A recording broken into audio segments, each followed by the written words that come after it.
Halo dan selamat datang kembali. Hari ini kita mau bahas sesuatu yang menarik banget nih. Kita akan gali lebih dalam satu bab spesifik dari buku Sam Tatam, Evolutionary Ideas. Judulnya bab 14, Tali Tak Kasat Mata. Nah, buku ini kan intinya ngasih ide gimana kita bisa pakai konsep evolusi, psikologi perilaku gitu-gitu buat inovasi zaman sekarang. Betul sekali. Dan fokus kita kali ini spesifik ya. Kita mau bongkar gimana sih proses-proses bawah sadar kita yang disebut tali tak kasat mata ini ternyata kuat banget pengaruhnya ke tindakan kita. Seringnya kita nggak sadar sama sekali loh. Dan ini penting banget buat ngertiin fenomena yang sering disebut celah antara niat dan tindakan. Iya. Itu pasti kedengaran akrab ya buat banyak dari kita. Pernah nggak sih Anda niatnya udah kuat banget mau ngelakuin sesuatu? Mungkin mau lebih peduli lingkungan, atau mau nabung deh, atau simpel aja, mau rajin cuci tangan gitu. Tapi, entah kenapa ujung-ujungnya beda. Nah, kemungkinan besar ada tali tak kasat mata nih yang ikut main di situ. Buat mulai diskusi kita, gimana kalau kita cerita satu kasus nyata yang, ini agak membingungkan, tapi juga sekaligus membuka mata banget. Tentang seorang pria namanya Tobias Norton. Dia ini dokter, tapi secara klinis udah dinyatakan buta. Tapi, ini anehnya, otaknya itu ternyata masih bisa loh melihat dan bereaksi sama ekspresi wajah orang. Agak sulit dipercaya ya, tapi ini nyata. Coba kita bedah yuk. Jadi Norton ini seorang dokter mata. Beliau kena stroke, nggak cuma sekali tapi 2 kali, dan cukup parah. Stroke ini sayangnya merusak korteks visual primer di kedua sisi otaknya. Itu area yang tugasnya memproses apa yang kita lihat secara sadar. Akibatnya Norton dinyatakan buta secara klinis. Dia nggak bisa lagi ngenalin gerakan, warna, bentuk, bahkan ada cahaya atau enggak aja dia nggak bisa deteksi secara sadar. Jadi harus pakai tongkat putih gitu buat bantu aktivitasnya. Wah, kebayang ya perubahannya. Kondisi yang benar-benar mengubah hidup. Tapi, ini dia. Peneliti lalu ngadain serangkaian tes gitu kan. Dan hasilnya luar biasa. Mereka nunjukin gambar-gambar wajah. Ekspresinya jelas gitu. Marah, senang. Ditunjukin ke Norton. Meskipun Norton sendiri bilang, saya nggak lihat apa-apa. Tapi pas diminta buat nebak aja, ekspresi apa di gambar itu, tebakannya itu secara konsisten jauh lebih akurat daripada kalau cuma ngasal. Jauh di atas probabilitas kebetulan lah. Nah, fenomena ini yang kemudian dikenal di dunia neuroscience sebagai blind sight. Penglihatan buta gitu ya. Betul, blind sight. Signifikansinya itu ada pada apa yang diungkapkan fenomena ini tentang cara kerja otak kita. Ini bukti kuat banget. Bukti bahwa ada jalur pemrosesan visual lain di otak kita yang kerjanya itu di luar radar kesadaran. Otak Norton, meskipun bagian sadarnya rusak, ternyata masih nerima dan proses bagian info visual lewat jalur alternatif ini. Cukuplah buat dia bisa deteksi isyarat emosi dasar kayak ekspresi wajah. Ini nunjukin betapa banyaknya aktivitas mental kita yang sebenarnya terjadi di bawah permukaan kesadaran. Jadi blind sight ini bukan cuma kasus medis aneh gitu, tapi ini jendela penting buat memahami lapisan tersembunyi dalam persepsi kita semua. Dan ini nggak cuma berlaku buat kasus ekstrim kayak blind sight aja kan ya. Fenomena ini sebenarnya nyorot cara kerja sistem persepsi kita secara umum. Yang kayaknya udah diasah sama evolusi jutaan tahun gitu. Buat reaksi cepat demi bertahan hidup. Contohnya banyak kan di sekitar kita. Misalnya, riset nunjukin otak kita itu secara otomatis lebih cepat loh deteksi muka marah kan, potensi ancaman tuh, daripada muka netral atau senang. Kayak ada detektor ancaman bawaan gitu ya. Tepat sekali. Dan nggak cuma wajah. Sistem perhatian bawah sadar kita juga sangat peka sama perubahan mendadak di lingkungan.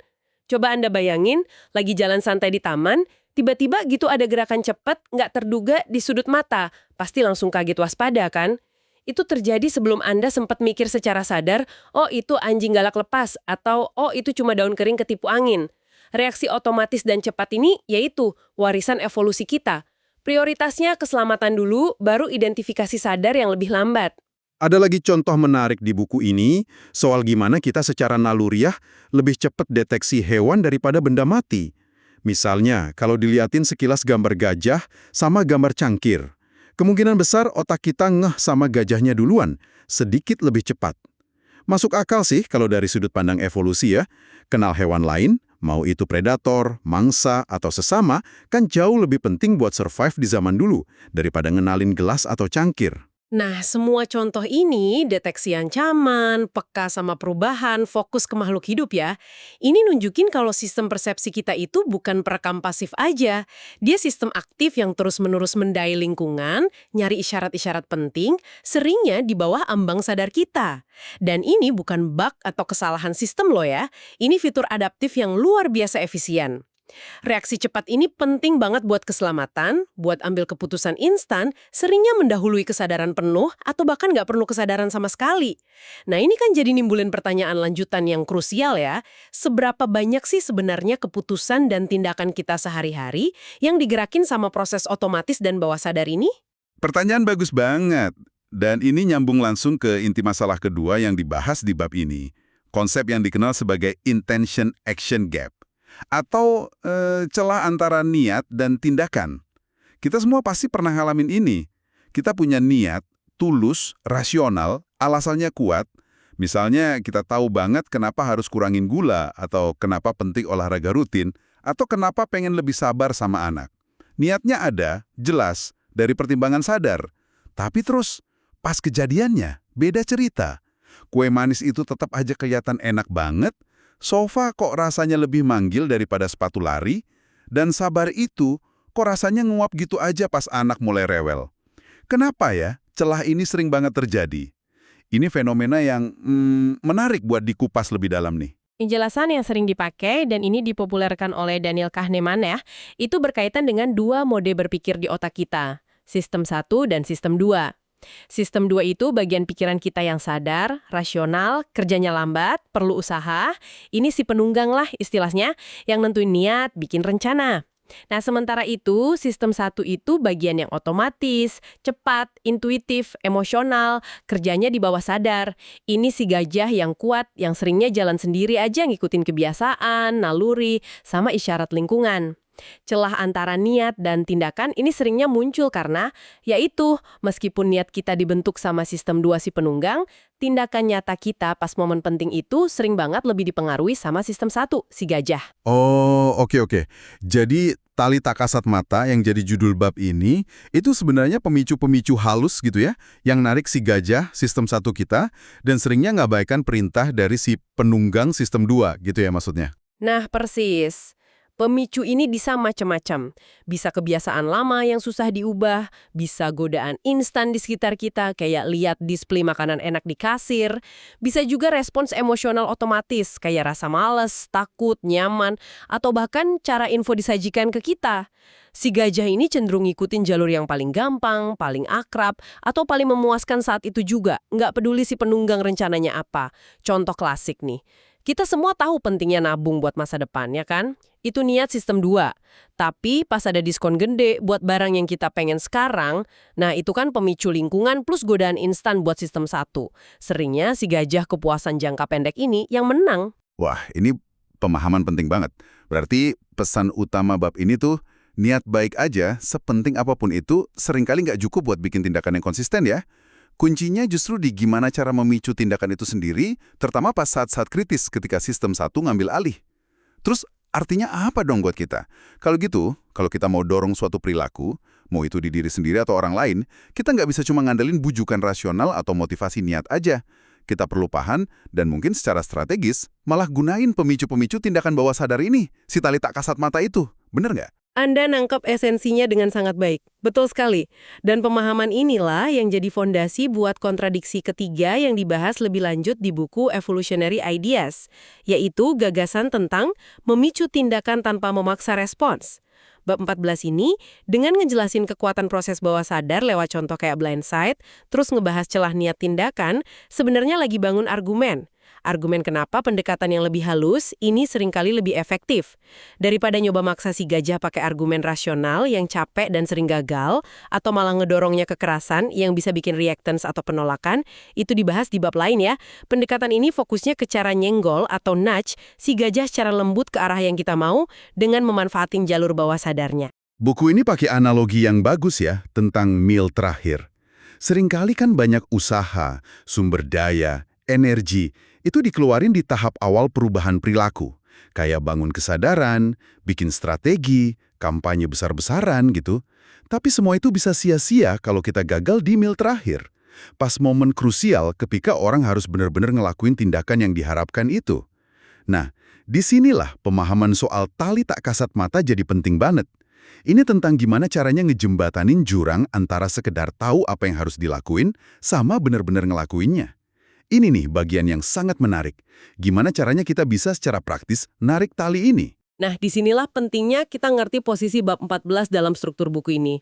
Bab ini tuh nggak langsung ngasih semua teknik narik tali itu. Fokus utamanya lebih ke bangun fondasi dulu. Nunjukin bahwa pengaruh bawah sadar itu ada. Bahwa dia kuat banget, kayak kasus blindside tadi. Dan kenapa memahami ini penting banget buat ngatasi celah niat tindakan. Nanti, bab-bab berikutnya di buku ini, kayak bab 15, 16, 17, baru deh nyelam lebih dalam ke prinsip-prinsip psikologi spesifik yang berfungsi sebagai tali tak kasat mata ini. Prinsip kayak gimana penyimpangan dari pola, pattern deviance itu narik perhatian, gimana kebutuhan kita akan kelengkapan, completeness bisa dorong tindakan, gimana cara nonjolin info penting, salience, pakai pemicu halus prompts, dan gimana hindari penolakan reactance. Semua itu bisa dimanfaatin secara efektif. Peta yang nunjukin ada harta karun berupa pengaruh bawah sadar, terus ngejelasin kenapa harta itu berharga, sebelum bab-bab selanjutnya ngasih kunci sama petunjuk cara bukanya.